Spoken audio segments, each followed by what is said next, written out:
day till you cannot speak, and you leave to have a cigarette and these get weak. Escape was just a nod and a casual wave. Obsessed about it heavy for the next 2 days. It's only just a crush, it'll go away. It's just like all the others, it'll go away. Or maybe this is danger and you just don't know. You pray it all away but it continues to grow. I want to hold you close, skin pressed against me tight. Lie still, close your eyes girl, so lovely it feels so right. I want to hold you close, soft breath beating hard as I whisper in your ear. I wanna fucking tear you apart.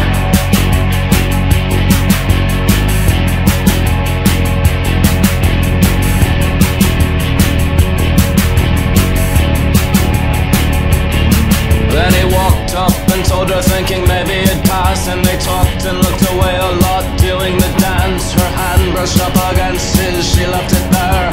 Told him how she felt and then they locked in a stare. They took a step back, thought about it, what should they do? Cause there's always repercussions when you're dating in school. But their lips met and reservations started to pass, whether this was just an evening or a thing that would last. Either way he wanted her and this was bad. Wanted to do things to her, it was making him crazy. Now a little crush turned into a like, and now he wants to grab her by the hair and tell her, I want to hold you close, skin pressed against me tight. Lie still, close your eyes girl, so lovely it feels so right. I want to hold you close, soft breath beating hard as I whisper in your ear. I wanna fucking tear you apart.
Fucking tear you apart.